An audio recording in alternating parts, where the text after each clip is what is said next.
So let's fast forward from 1992 to now 1997. And I don't want to skip over that 5 years or 6 years in between. They're more the years that I got to experiment and to live life. I was a plumber by trade. I was living in a small country town. I'd gone back there to look after my special brother. My mother had died.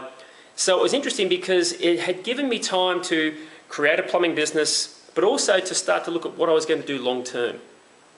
And long term, my passion was to help people, to work in the fitness industry.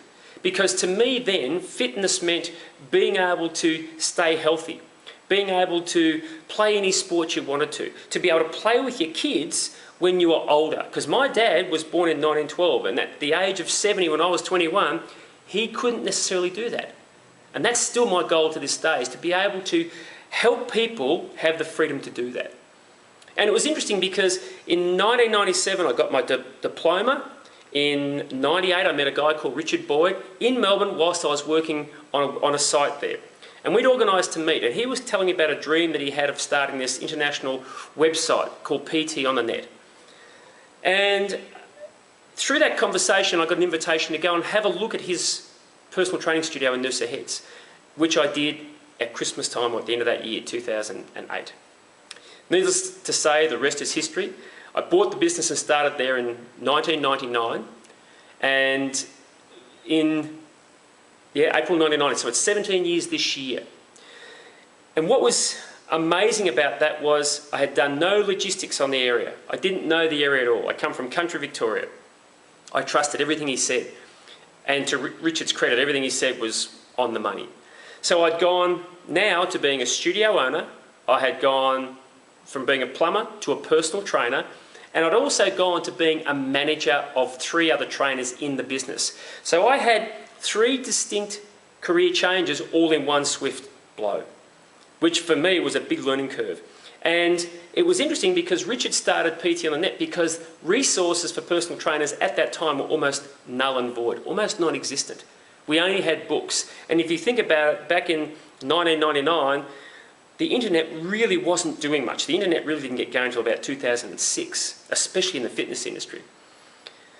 So I had a very steep learning curve in a very short amount of time. I'd started in Richard's business with no clients. So I had to go and speak to people. I had to start with nothing. I had 3 trainers who had clients, but I had nothing myself. So what we had to work on in that studio that I wanted there, and thankfully it was already there, was firstly enjoyment. And the coaches, the trainers in that studio did make it a very enjoyable experience. All of the clients enjoyed being there, and they were well looked after, and they were well coached. In that era, it was very much focused on the rehab side. People were starting to talk about core. So we were really starting to look at the conscious activation of how we get the abdominals and the transverse abdominis and the glutes and all of these terms over the years that we've all heard. Not a right or wrong philosophy or concept, maybe just not complete.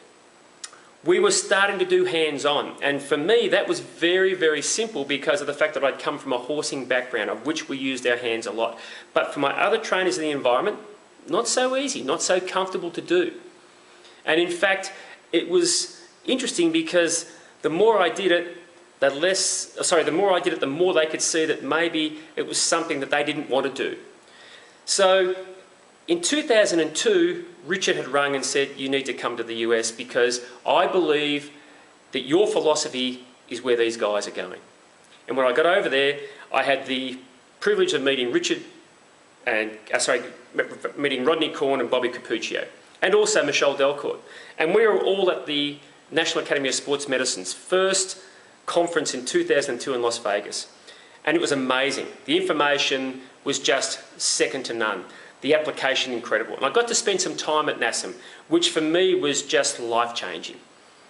And it was so life-changing that upon coming back to Australia, I changed my studio. My studio had 3 rooms. It had a massage room, it had a cardio room, and it also had a weights room. And in 100 square metres, there was stuff packed in everywhere. Well, I tore everything out, open space, and got rid of most of the machinery. You could well imagine what that meant to the trainers. Most of the trainers, in fact all the trainers, eventually left. Most of the clients left because I had come back with a vision, but they didn't necessarily understand the vision. For whatever reason, it doesn't matter. So when you buy a business in 99 and you're just starting to kick some goals in 2002, to do that, probably not the smartest business decision you can make. However, my gut told me that if I was going to be in this business for a long period of time, that's the way I had to go. And thankfully, that's what I did. It allowed me to evolve, it allowed me to grow, and it allowed me to bring in clients now who needed solutions, who had options now where before they hadn't, where they didn't feel threatened by big heavy machinery and by people who were sweating and groaning, but more into an environment of the enjoyment, the success, working within their own capabilities. So that's 97 to 2002. It was a really, really important time for us. We really started to use the word function. I don't really believe we understood what it was back then, because I think we're only really getting a grasp on what function is now. But it was certainly then when it was starting to come into our vocabulary. Once again, we fast forward to 2006, 2010. And this was a big era, a very big era, because between the times of 2002, 2006, Michelle and I had been on the road constantly with Richard through the US, through the UK, doing hundreds and hundreds and hundreds of workshops. The relationships that we built, the people that we had met, but more importantly, the world's best that we had worked with and had had a chance to share our ideas and to hear theirs and to hear their concepts. And for us to then have to take that on board and see whether it really fitted for us or whether we were having to adapt or whether we were just way off the mark. It was an amazing time. Scary, intimidating, but at the same time, huge amounts of fun. And we still laugh and talk about those times.